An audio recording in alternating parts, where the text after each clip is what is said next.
Greetings. If you don't know who I am, I'm Suzanne Titkamar. I used to write for Pathos, a column called No Longer Quivering that dealt with extreme evangelicalism, quiverful, those sort of things. Now I'm retired and I live in Costa Rica and I love it. I help other people who are planning on visiting or traveling here sometimes with different things. And this is actually one of the most common questions that I get from people who are planning a visit here. It is, what is there to do in Costa Rica that's not overrun with tourists? Let me tell you that sometimes it's a hard thing. Sometimes it's hard to find something that's not completely overrun with tourists. But there are some places that are, and there also are some big bargains to be had as far as things to do. There's some things to do that are inexpensive. And I don't know why people watching dropped off from 5 to 1. I don't know what's going on with YouTube. Okay. Number one of the things that this is not in order. This list is not in order. It's not exhaustive. These are just like the top 10. I come off the top of my head. Number 1, cataratas or waterfalls. There are all over Costa Rica. There's waterfalls. You could go into areas and ask the locals. There's one near between Copa de Dota and Santa Maria on that back road that you can see from the road, and you can go on down. And I've seen people swimming there before we've driven by. But my favorite has to be Llano de Cortez. That's the one that's in Bagaces, which is just south of Liberia.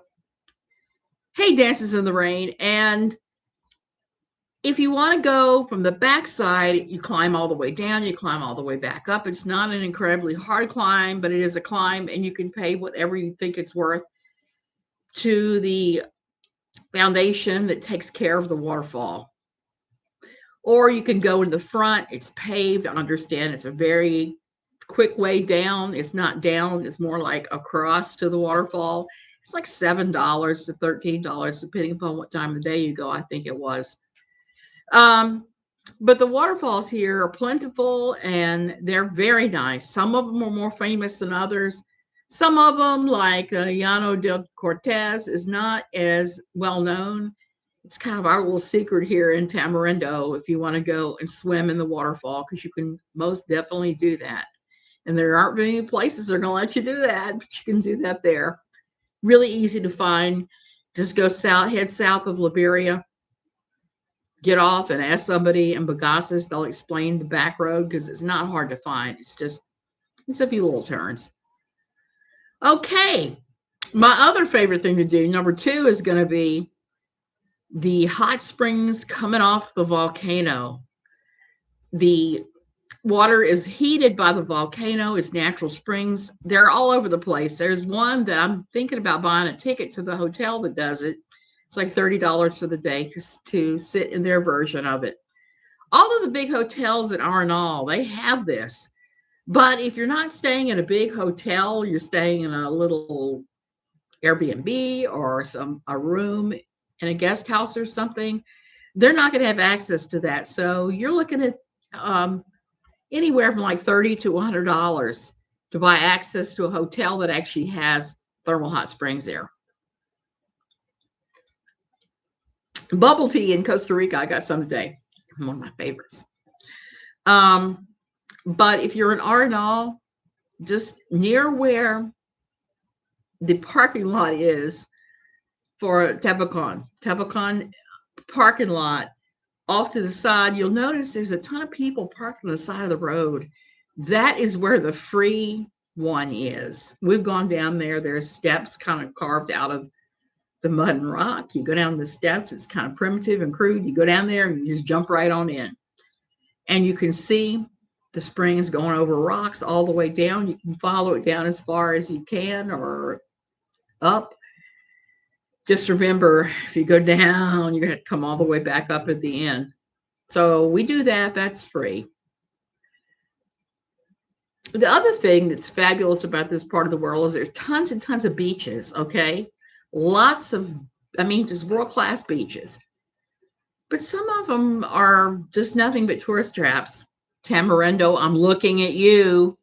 Tamarindo in some of the beaches around Manuel Antonio. There's some places where the beaches are just completely overrun by tourists.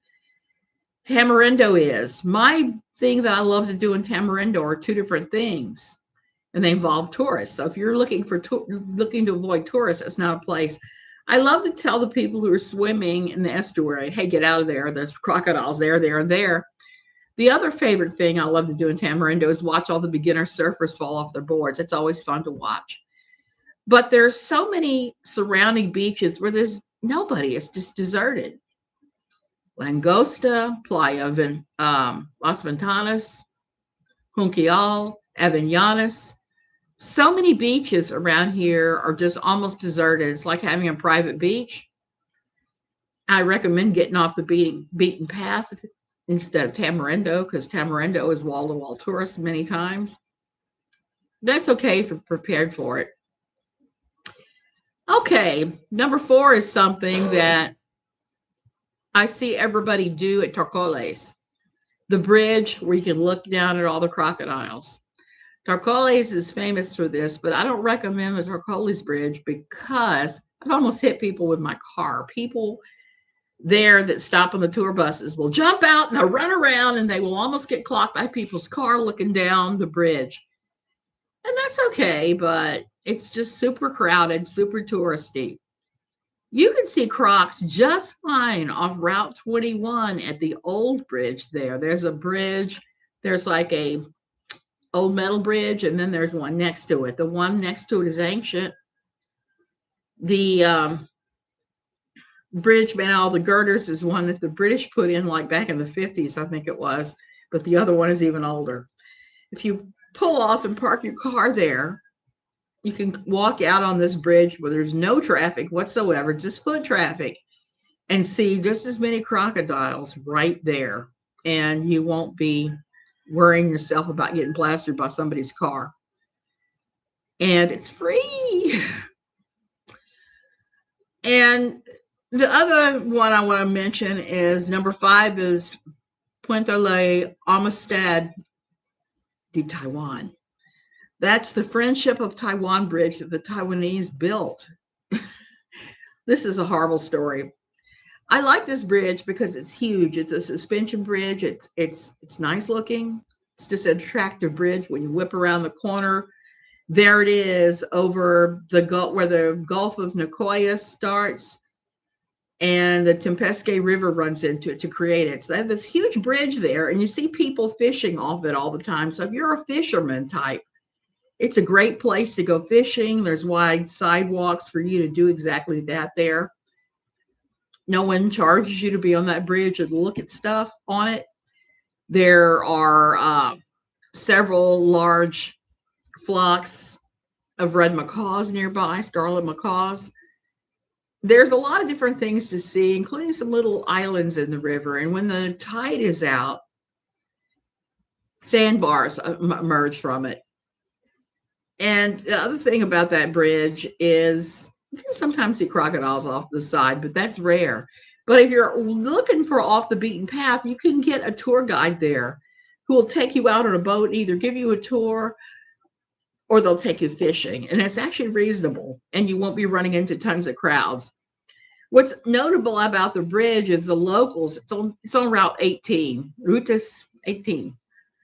The bridge, the locals call it Puente de la Apuñalada. My Spanish is bad.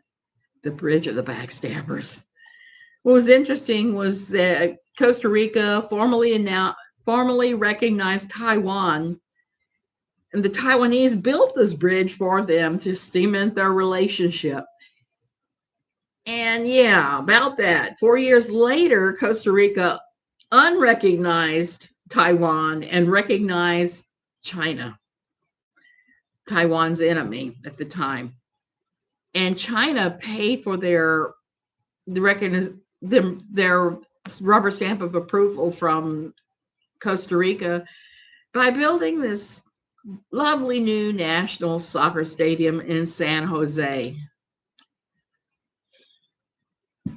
There's also a bridge there in Arenal that I recommend. I like walking out of that and looking at all the different things there are. One side is grass, the other side is water.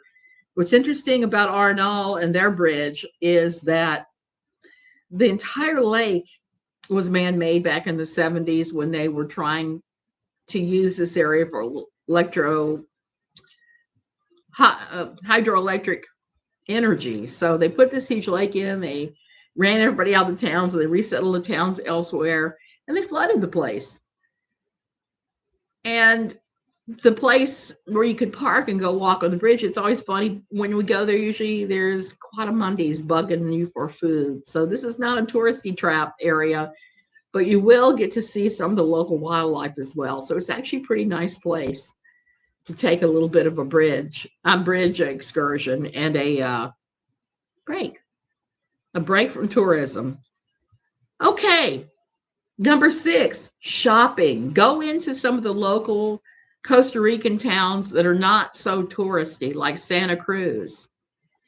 They have a huge downtown area that goes way back, way back, and they have a park in the center that has all these statuary, and it's just a very nice, laid-back town. I go there shopping a fair amount. You don't run into tourists there. You just traipsing about, minding your own business, buying whatever you want there. When I have people come here, that's one of the things I take people to is Santa Cruz. Say, this is how the Costa Ricans live. This is not touristy anything. Oh, thank you, Dances in the Rain. And that leads me to number 7, rodeos. Guanacaste, the state I live in, is known for its agriculture. They're also known for the rodeos they have. And sometimes bullfights, they call it too. But what's funny about them is Costa Rica is very pro-animal. So no animal can ever be harmed in any of these Costa Rican anything. So the bullfights are pretty, hey, Laura. These bullfights are pretty funny because they're not allowed to harm the bull in any way, shape, or form. And they hold these all over the place around Christmas through about, I don't know, like February, March. And every little town has one. Every little town. Oh, hey, Nikki. So the bullfights are funny because there's all these farmers' bulls. They go through the door and they're out there, and there's a bunch of drunk Tico guys jumping around trying to touch them or do whatever they have to do to score. And the poor bulls are like, what? Most of them. Very few of them are violent. So that's always fun to watch. It's usually free to watch that. You just have to find a stand. You just have to find a spot along the edge of the bull ring. Or you can pay the magnificent sum of like $5 and sit in the stands. I actually pay to sit in the stands. And all kinds of crazy things happen. It's just a very fun, lighthearted, funny atmosphere to watch that and know that they're not hurting any of the animals. And these guys are showing off their skill with the ropes and things. Always fun. Always. In some towns, Cañas, I think Santa Cruz, La Fortuna, even little village up the road from us, Santa Rosa, have permanent bullfighting rings. That's how often they have bullfights. Okay. If you're somebody you like to hike or you like to ride bikes or whatever like that, you just get out and move, head towards Las Catalinas or Playa Donta.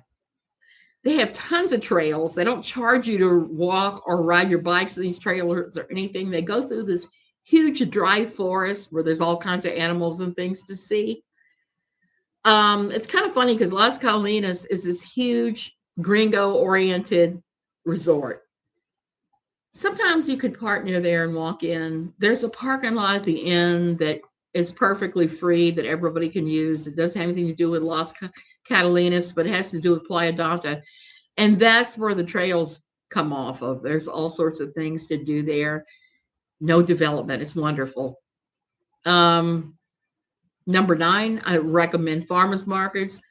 Wherever you are, find out when their farmers market is and go to it. It's eye-opening. There's all kinds of things to be seen there and free. And I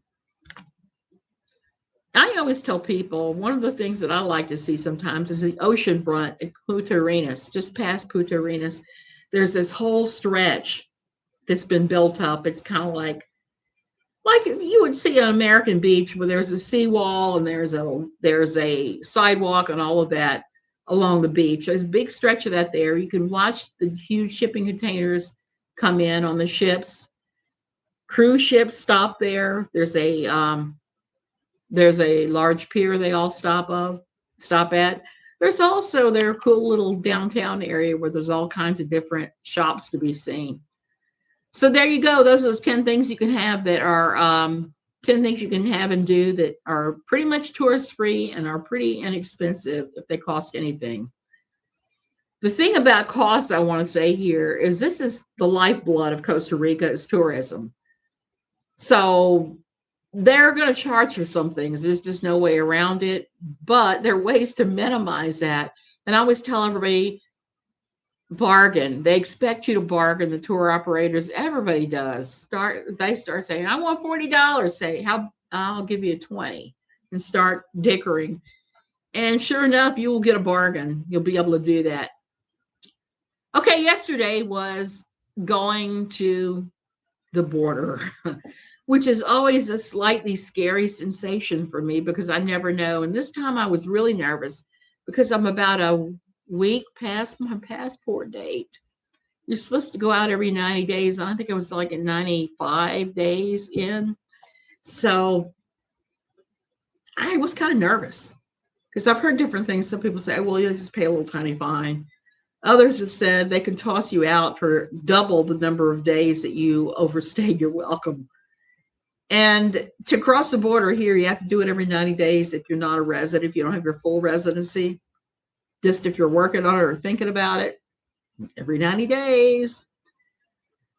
So here I'm going across, knowing that I'm already past my 90 days. They didn't do anything. They didn't even mention it.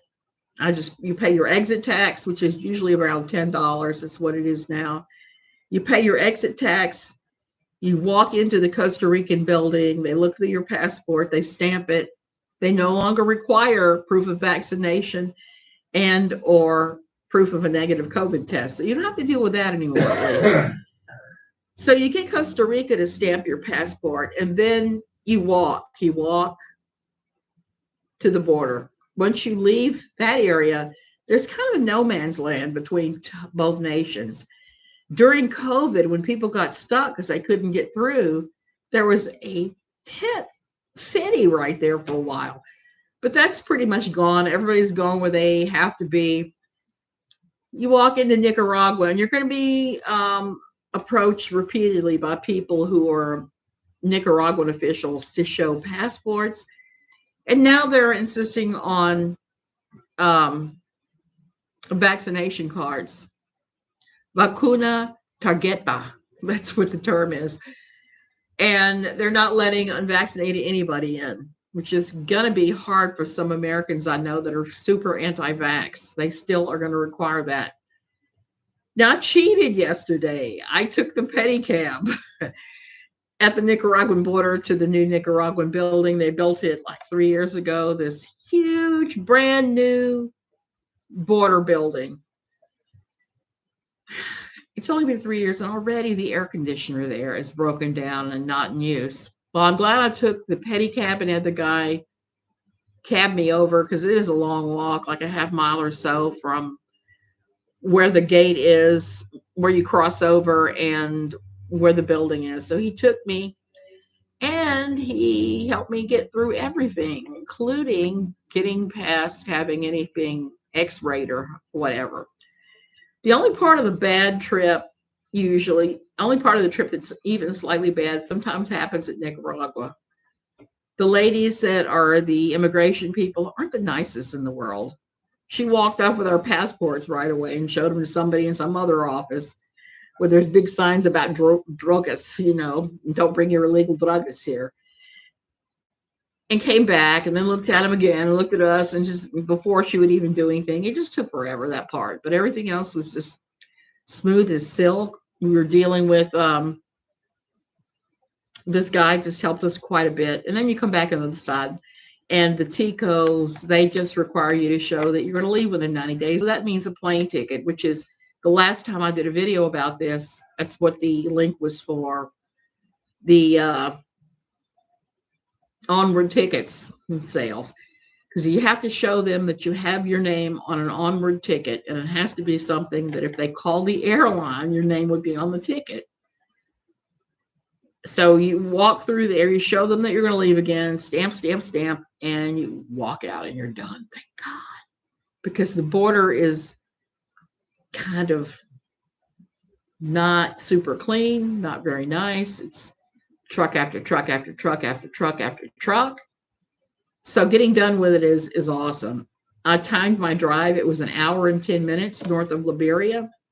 Liberia is about that much of a drive from Tamarindo. So there you go. And you can also pay companies. There are tour companies that will take you to the border for about $50. And how much would you say our totals ran yesterday on our $56. $56 this time? I remember it was $48, but we're at $56 for everything. That's $10 exit tax each. That's $1 for each one of us twice to go into the building in Nicaragua. They charge you to go into the building. And if you pee, they're going to charge you again. The entry fee is $13 that you pay each. And to exit out of the country, you're going to pay another $3 each. So there you go. Okay. So anybody have any questions, any fights, any discussions, any even KJ questions? You can throw things out and I'll answer. I'm going to move today because I have bubble tea. Bubble tea makes everything better.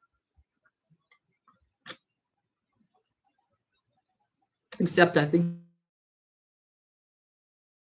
do you go to other countries often in Central America? I have not yet. You have to understand that when we first got here, we only had a couple of years before COVID hit. And it is quite easy to go to them mostly. Nicaragua is kind of a hassle because of the government situation. We went there and had a lovely vacation there at this resort. What was the name of that place? A lovely resort outside of San Juan del Sur, where they had these beautiful little wooden cabins right on the ocean. So that was inexpensive, and it was a nice little vacation. But now with the political situation, I wouldn't go there, okay, because it's just too much chance of something happening. And I know missionaries there that have said things are going on.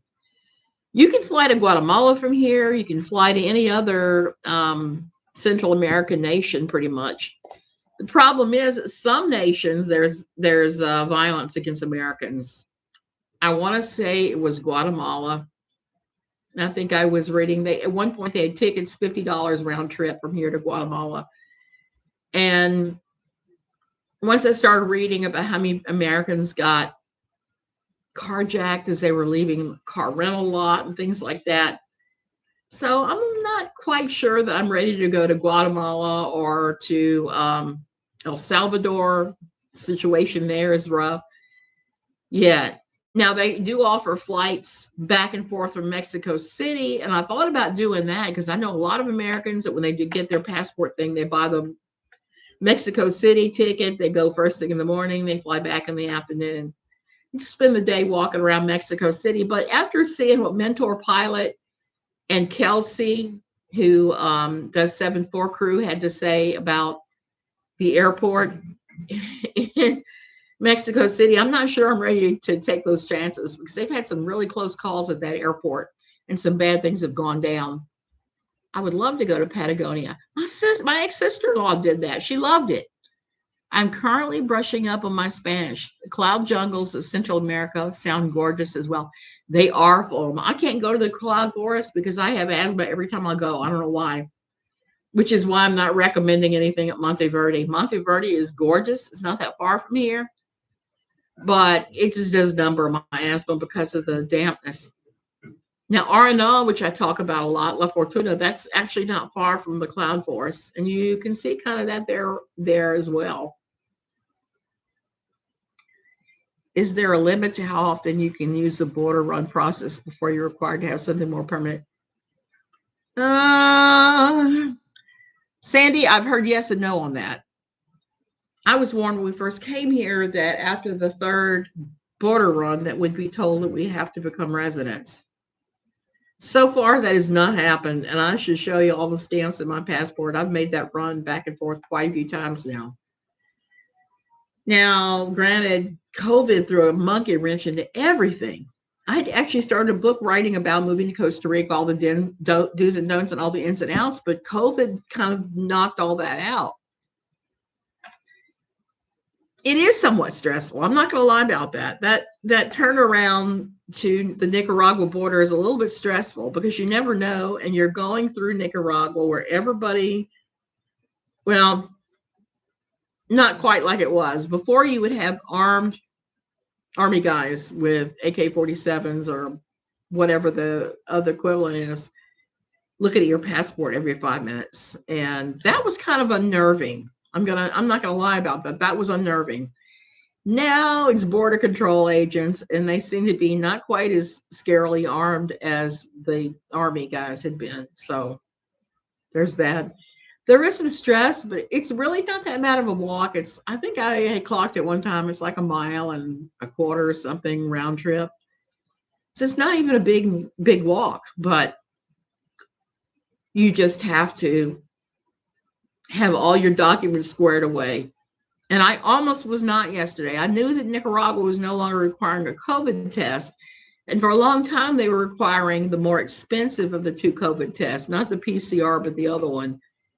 And I would get grumbly because at one point they were charging about $75 a head for that test. Now it's down to like 30, I think. But at first it was like, oh my gosh, this is going to be expensive as heck. The thing that I didn't realize that I screwed up was I didn't realize I was going to bring our vaccination cards. But thankfully, I had my cell phone with me, and I have my vaccination cards scanned in on my cell phones for that reason, because they're going to ask, if they randomly ask for it, it's like, yeah, here it is. Take a look. So that got us through. I saw some other Americans at the border that were actually inside of the health office without cards. So I don't know what happened to them. I would enjoy visiting a Mennonite compound in Belize. I saw the documentary of the old order Mennonites, and it fascinates me. Well, we have some of those here too. Not so much Mennonites, but I think,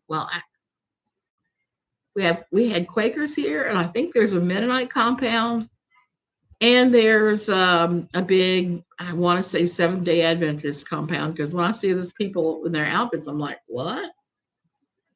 Because where I lived in Virginia, we had a large Mennonite population.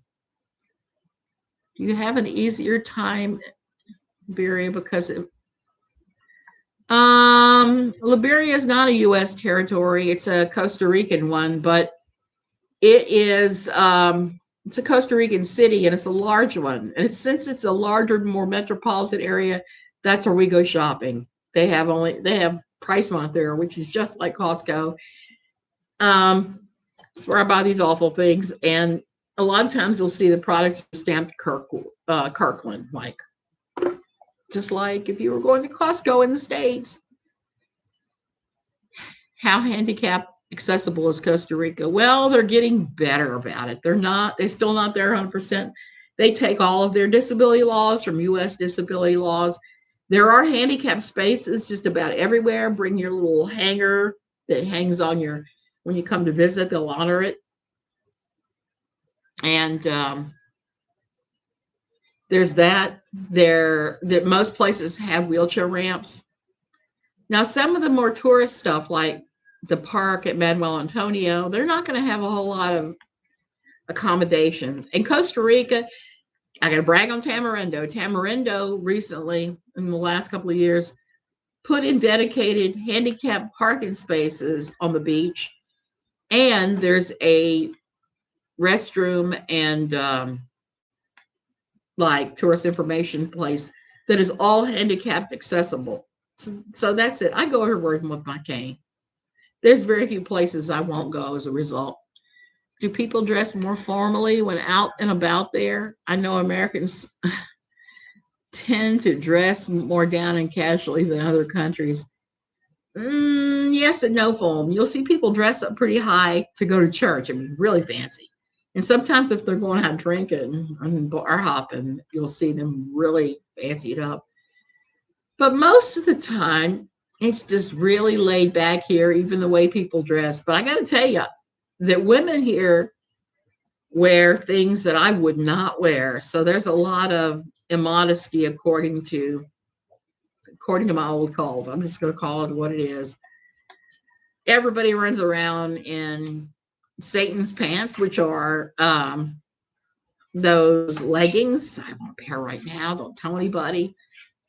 You see a lot of sleevelessness, which a lot of fundamentalist groups consider harlotry, which is kind of silly. So, and there's a lot of young ladies that wear dresses that back in the States would give you pause unless you were on the dance floor. So you see that a lot too. And then you see the Americans that run around in their swimsuits, even though the sign at the Auto Mercado says no swimsuits. There they are. The church things is so true. I moved from West Coast to Southeast. Oh, Southeast U.S. and was surprised seeing people dressing up for church because I never did. I moved from California to Tennessee.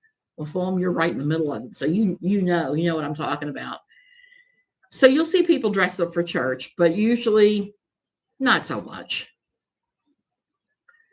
And in church, I've had to laugh because I've had people who are on mission trips that show up wearing bikinis with just a little sheer top over it. And you're like, I know we're casual here, but can you not wear something see-through over your bikini?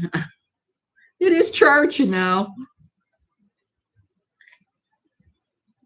So, like, really, the clothing standard here is very different. It's hard to get clothes here.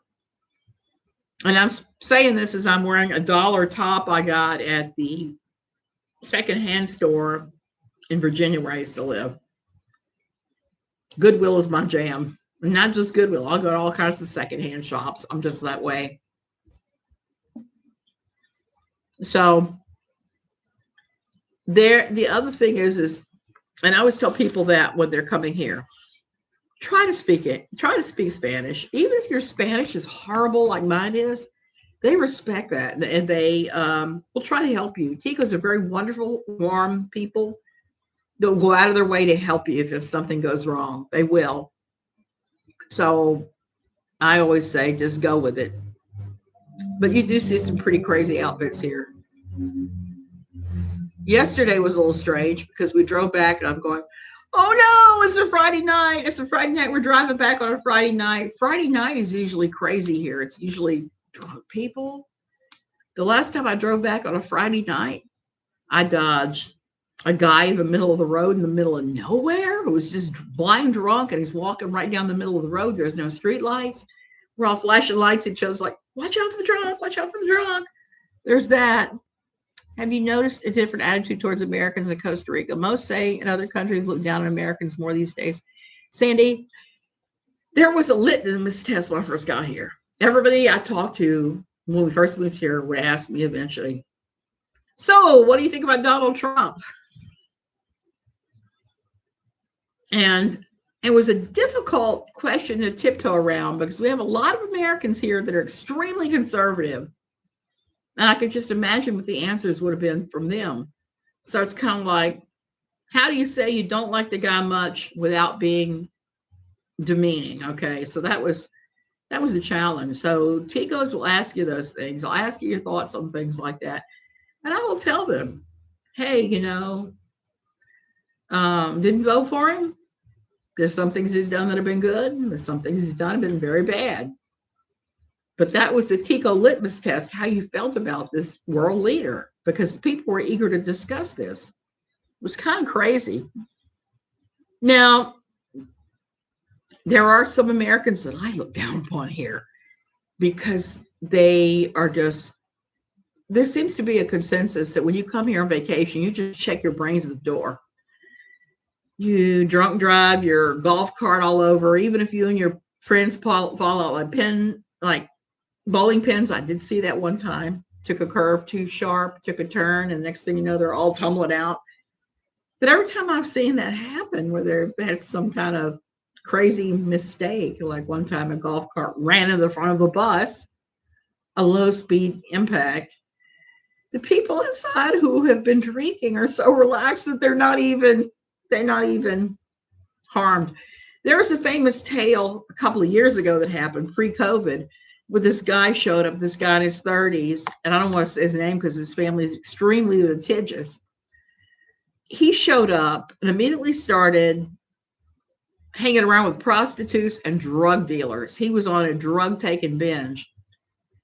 He got kicked out of a hotel here in Tamarindo, and nobody else would take him because Tamarindo is a small southern town. Everybody talks. So the police came to evict him, and he just moved to Flamingo. Well, the Flamingo Hotel wasn't happy with him either. They tried to throw him out. The police arrived. Prostitutes ran that way. Drug dealers ran that way. And he was blind, wasted on whatever. And he was so drunk, he was trying to get away from the police. He dived into the recycle bin that was all glass. And they said he was swimming in there in the broken glass. And he got cuts all over. So they had to haul him to the hospital. In Liberia, they hauled him to the hospital where they cleaned all the cuts and pulled all the glass, put him in a room, and put police guard on the door. He jumped out of the window and ran away. And it took them another month or so to find him and deport his ass back to the States. In the meantime, his family in the States is saying, oh, he was kidnapped by drug dealers. They forced him to do all this stuff. No, he was just very badly behaved. And they went on Fox News and lied about this to the point where the Costa Rican police had to issue an official statement over the thing. So that's some of the weirder things that happen that you see here. A little composure and thoughtfulness is necessary when traveling along with having a good time. You can have fun, but don't bother anyone else with your shenanigans. That's the truth of the matter. And sometimes you see some shenanigans. I've seen people on the beach. One time I saw a guy and a girl that were doing some kind of weird yoga headstand. They were doing yoga on the beach. And they were sharing a joint between the two of them. And I just kind of got a real kick out of watching them do that because it was so bizarre. And I was like, I didn't say it, but it's illegal here. You got to be more discreet than that. You can't just be smoking your weed right out on the beach in front of God and everybody while you're doing headstands. It just doesn't work. So there's that. So you're right. You just have to use some discretion. And there are places here that there are more people that do that sort of thing than ever. There's some bars where you just don't go, but you learn after a while. So we have a lot of younger Americans that come here on vacation. They come to party up. In Costa Rica, a pretty multicultural place? Yes.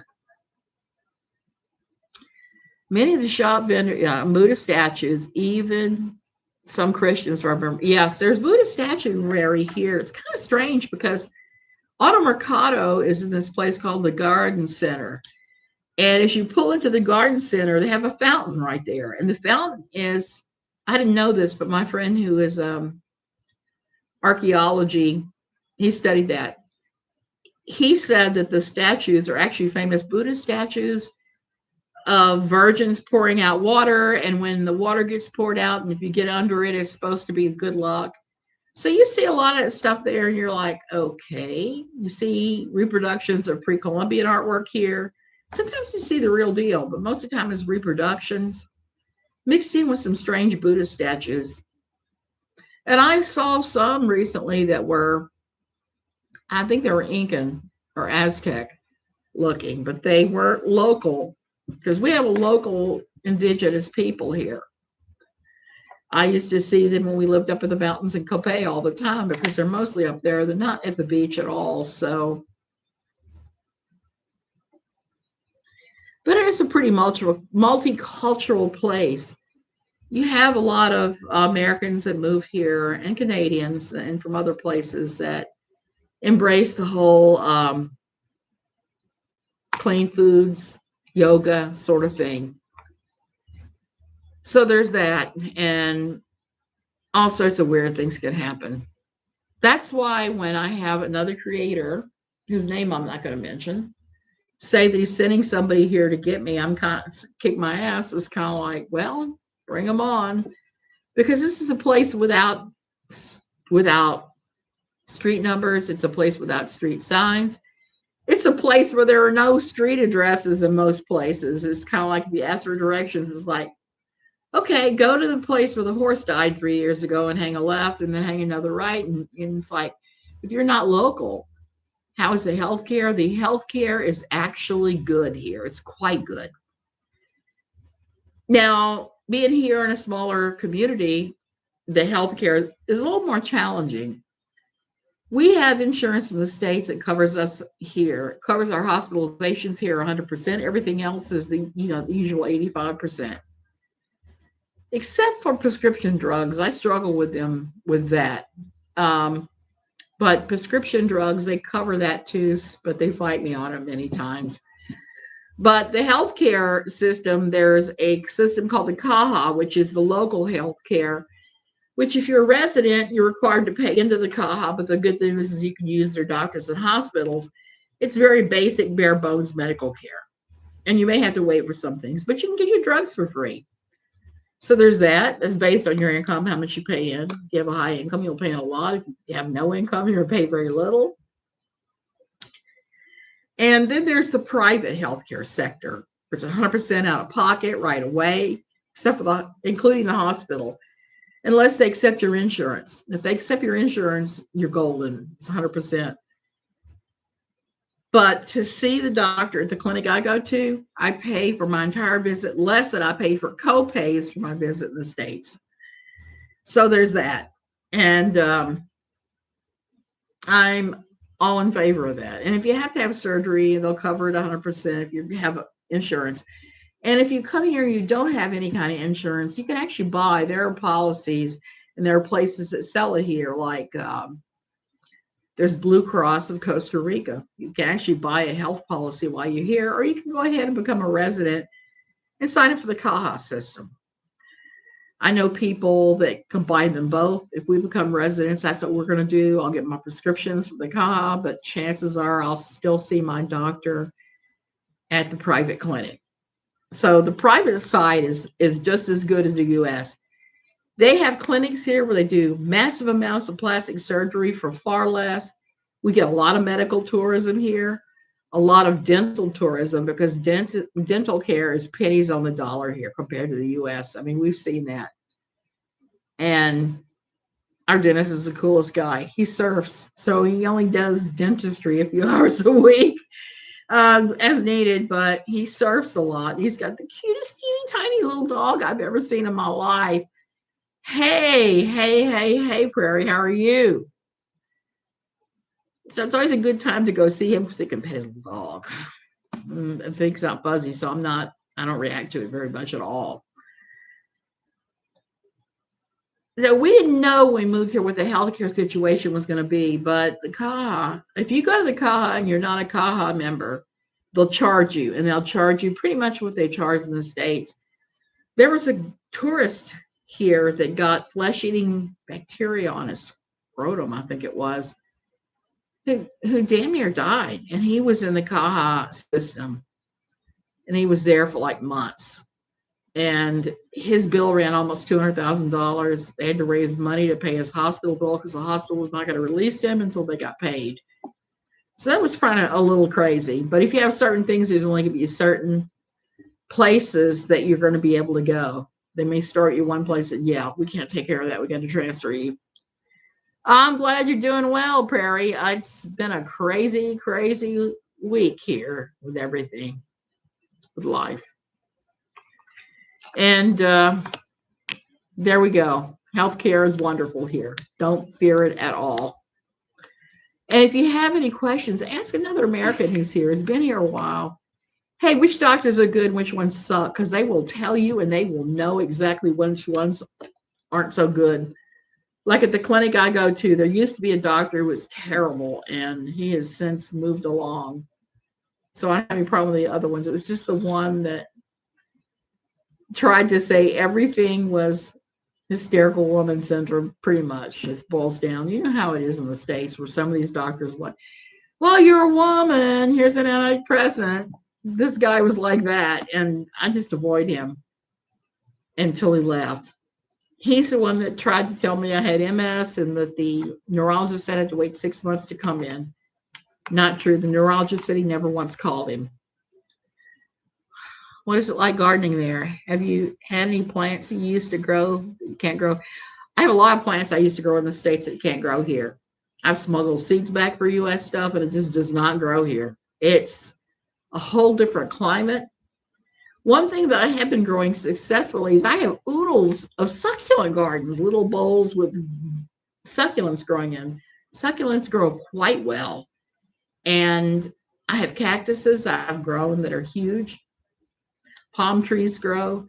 Gardening is big here. I'm not as fond of gardening here because I have not had the success. I haven't been able to grow vegetables like I did in the States. So I don't know what I'm going to do. I've got a big gardening frame right now. I'm looking at it. It's all grass. I just need to go out there and pull the weeds and figure out what I'm going to do, I guess. And that's the hard bit for me because I used to always grow a lot of our food. And I have fruit trees here that I don't even bother harvesting most of the stuff off of them because most of the time a bird is going to get it anyway, or a monkey. Monkeys will come in the yard whenever the fruit is ripe and they'll take it. Right now it happens to be star fruit. I'm seeing parrots, monkeys, all kinds of critters go in that starfruit tree and eat, including some rather giant iguanas. The 5 and 6 foot long iguanas will climb the starfruit tree and eat like mad. So, okay.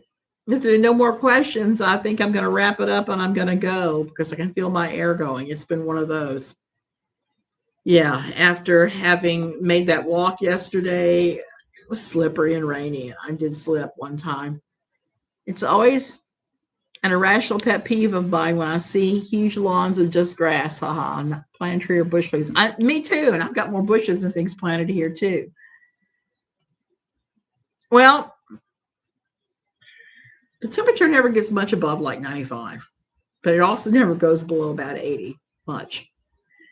And when it goes below 80, guess what happens? I put my sweater on because I'm so acclimated to it now. It's like my childhood growing up in South Louisiana. It's just hot most of the time. Right now, it's the lowest temps. It's around 80. And at night, it can get lower than that. And that's here.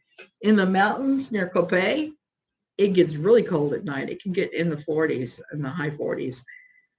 And I forgot which volcano it is. I think it's the one over there not far from Copa in the Central Valley. But they had snow the other day. They had snow because on the Costa Rican list, I laughed. I saw people making little teeny tiny snowmen out of what snow they managed to scrape off the grass up on the volcano. Just made me laugh. First freeze last night. I heard that. I heard that everybody was freaking out about how cold it was getting, how early just about everywhere. And yeah. Okay, guys, I'm going to go. You'll have a great day, and I will maybe see you tomorrow. It depends upon what's going on. Love you.